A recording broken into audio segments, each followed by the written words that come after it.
ஹரே கிருஷ்ணா.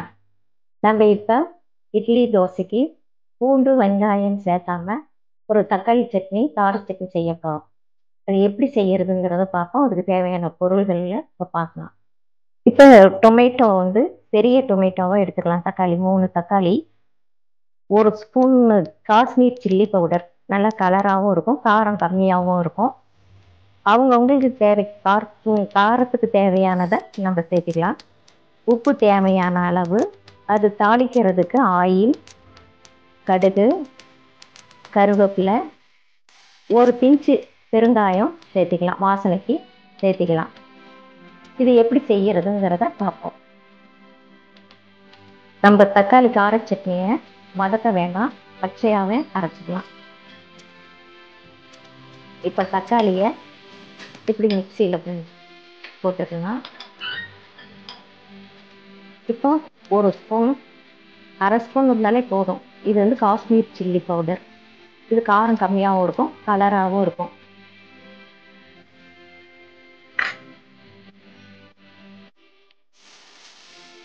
இப்போ அதுக்கு தேவையான உப்பு ஒரு 1/4 ஸ்பூன் போட்டாலே போதும்.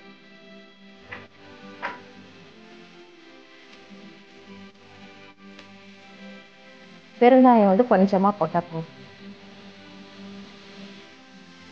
இப்போ நம்ம தண்ணியெல்லாம் ஊற்றக்கூடாது. அப்படியே அரைச்சாவே அதுலேயே தண்ணி இருக்கும், தக்காளியில் தண்ணி இருக்கும்.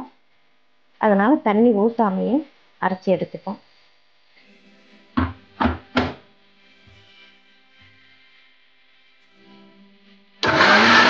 இப்போ அரைச்சி எடுத்துட்டோம்.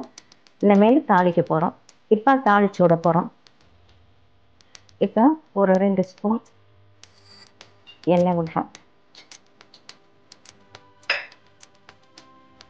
கடுகு கொஞ்சமாக போட்டாலே போதும். கடுகு வெடிச்சிருச்சு. கருவேப்பிலையை போடணும். இதுக்கு வதக்கி விட்டுட்டு இப்போ நம்ம அரைச்சி வச்ச தக்காளி இருக்குல்ல, அதான் இதோட கலந்துக்கிறோம்.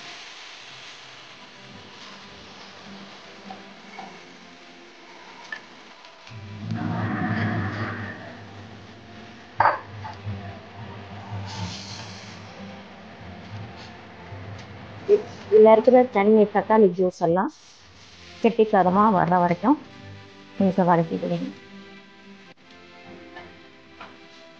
இப்போ இந்த தக்காளி ஜூஸ் எல்லாம் நல்லா வத்திடுச்சு. இப்போ கரெக்டான பதத்துக்கு வந்துருச்சு. இப்போ அடுப்பை ஆஃப் பண்ணிடலாம். இப்போ பூண்டு வெங்காயம் சேர்த்தாங்க தக்காளி கார சட்னி ரெடி ஆயிடுச்சு. இந்த சட்னி இட்லி, தோசை, சப்பாத்தி, டிஃபன் ஐட்டங்கள் எல்லாத்துக்குமே நம்ம சைடிஷ்ஷாக வச்சு சாப்பிட்லாம். ரொம்ப டேஸ்ட்டாக இருக்கும். இதை செஞ்சு பார்த்து என்கிட்ட கமெண்ட் பண்ணுங்க. நன்றி, வணக்கம்.